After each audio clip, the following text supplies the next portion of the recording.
Budget 2021 में यह कयास लगाया गया था कि कोरोना काल में बजट पेश करना निर्मला सीतारमण के लिए किसी चुनौती से कम नहीं होगा, परंतु नज़ारा तो कुछ और ही देखने को मिला। केंद्रीय वित्त मंत्री निर्मला सीतारमण के तीसरे बजट से नौकरी पेशा लोगों को सिर्फ और सिर्फ मायूसी हाथ लगी। यहाँ तक कि इनकम टैक्स स्लैब में भी ढंग का कोई बदलाव नहीं दिखा, जबकि लोग कोरोना संकट की वजह से आयकर में छूट की उम्मीदें लगाए बैठे थे। वित्त मंत्री ने सिर्फ 75 से ज़्यादा उम्र के सीनियर सिटीजन को ही राहत देते हुए उन्हें इनकम टैक्स रिटर्न फाइल करने में मुक्त कर दिया।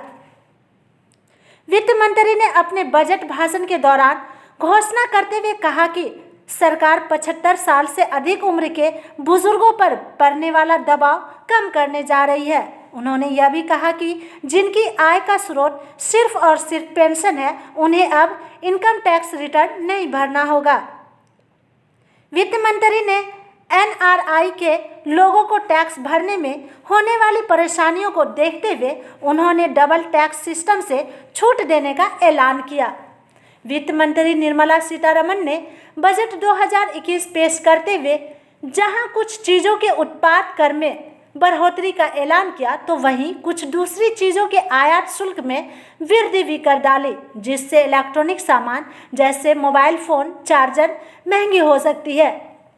वहीं दूसरी ओर कुछ चीज़ों के उत्पाद कर में कटौती का भी ऐलान किया, जिससे उन चीज़ों की कीमतों में कमी आ सकती है, जैसे आयातित कीमती पत्थर, चमड़े के जूते, सिल्क उत्पाद, पेट्रोल, डीजल, सोलर सेल, आयातित ऑटो पार्ट्स, सोना, चांदी, तांबे की बनी चीज़ें, लोहा इस्पात, स्टील के बर्तन, नायलॉन के कपड़े, बीमा प्रीमियम, बिजली आदि।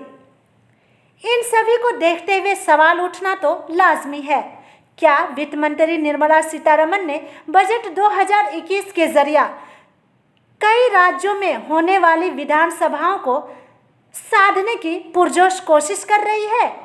क्या उन्होंने पूरी तैयारी के साथ जानबूझकर ठीक चुनाव के कुछ मंथ पहले कुछ ऐसा ऐलान किया जिनके दम पर बीजेपी को वहां चुनाव प्रचार में अत्यधिक सुविधा मिल सके?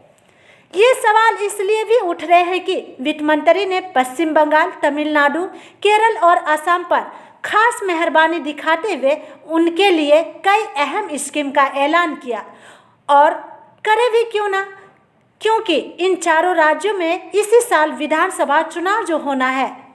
पश्चिम बंगाल में विधानसभा चुनाव अप्रैल मई में होने वाली है।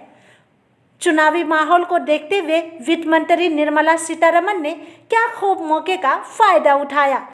देखते ही देखते बंगाल वासियों को लुभाने के पर्पज से बंगाल में भी नए राजमार्ग बनाने वाली योजना का ऐलान कर दिया। इसके अलावा उन्होंने कोलकाता के नज़दीक भी डानकुटी से फ्रेट कॉरिडोर बनाने का ऐलान किया। साथ ही साथ सदन में घोषणा के दौरान उन्होंने यह भी कहा कि राज्य खड़गपुर से विजयवाड़ा तक का एक अलग फ्रेट कॉरिडोर बनाया जाएगा, जिस पर सिर्फ मालगाड़ियां ही चलाई जाएगी।